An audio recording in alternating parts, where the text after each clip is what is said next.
The scene opens on day 6 at the campground, with dark clouds gathering overhead, a clear warning that a heavy storm is coming. As the group braces for the weather, Kevin confronts Dan about the tattoo he spotted on his back while treating his injury.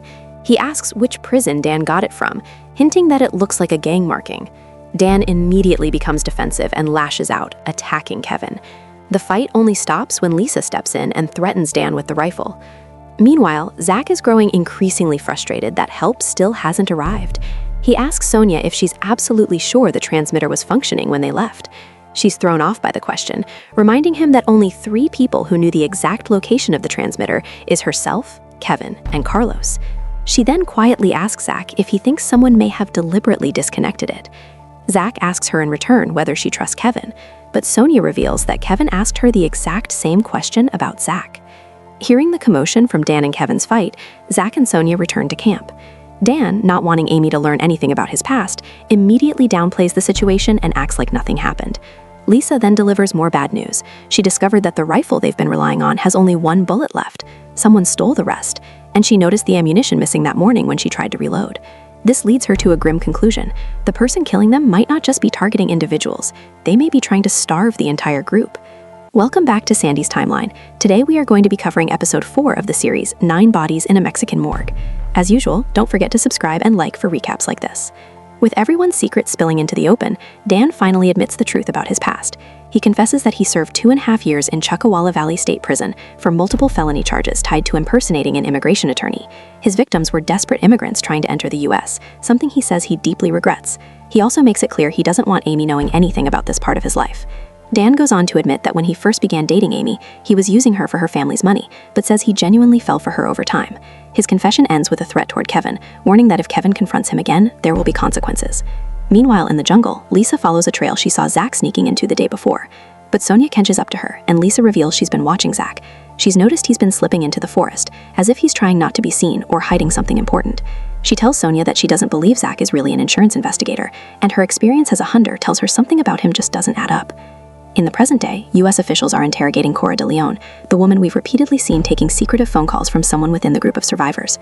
Here we learn that she is the managing director of Aero Alex, the airline that owned the crashed plane. Cora explains that because the crash occurred on Mexican soil, the investigation legally falls under Mexican jurisdiction. However, the aircraft itself is registered to a suspicious Miami-based shell company with no history in aviation, giving U.S. authorities the right to question her. The officials press her not only about the flight safety standards, but also why an airline would lease a plane through a company with no aviation background. Even more troubling is the revelation that the pilot, Octavio, had his license suspended in 2016, raising serious questions about the true purpose of this aircraft.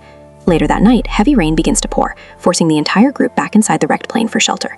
The cramped, miserable conditions push Kevin to the edge as he starts venting his frustration about how impossible their situation has become. While inside, Sonja suddenly notices the sound of water dripping from above, as if it's leaking through a hidden space between the roof and the ceiling panels. Zack investigates, pulls apart part of the interior roof, and kilos of white powder come crashing down. The moment Zack instantly recognizes the quantity and street value of the drugs, Sonja becomes suspicious. She questions how an insurance investigator could know that kind of information so effortlessly. It quickly becomes clear the entire flight was being used as a drug transport from Guatemala to Houston.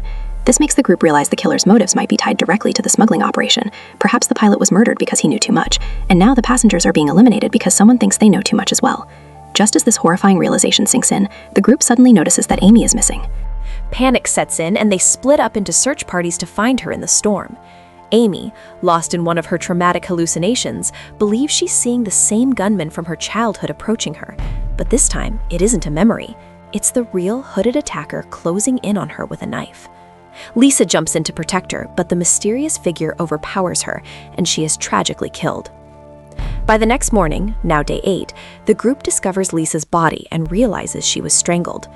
Dan explains that Amy believes she saw the killer, but because she was hallucinating at the same time, she can't be fully certain of what she saw. Tension immediately erupts between Dan and Kevin as they start accusing each other, and it's clear from Sonja's quiet reaction that she increasingly suspects Zack. This is when Sonja finally opens up about her own painful past and admits that several things about Zack's behavior have alarmed her. His exact knowledge of the cocaine's street value, his secretive behavior in the forest, and the fact that she found a hidden stash of bullets and a gun. Confronted by the group, Zack reveals the truth. He's a DEA agent who had been investigating the airline and a suspected drug smuggling operation tied to the crash. He insists the satellite phone found among his belongings isn't his. When he tells them to check his ID to prove he's an agent, they find his badge is missing, raising even more doubts about who he really is. Zack argues that if he had intended to kill them, he would have done so long before this. He explains that he hid his gun and ammo after Carlos died because he didn't want the real killer getting hold of it, and says he's not careless enough to leave ammunition lying around. When the group asks about the mysterious code to open satellite phone, he denies knowing anything about it. The tension finally boils over, and Dan knocks Zack unconscious. With the group convinced that Zack is the only one who can help them get rescued, since he's the one who supposedly knows how to use the satellite phone, tensions rise even higher. Sonja confronts Zack about lying to them, and he fires back, saying he couldn't reveal the truth about his investigation because of her past involvement in selling narcotics. Meanwhile, Amy, Dan, and Sonja decide to check the transmitter themselves.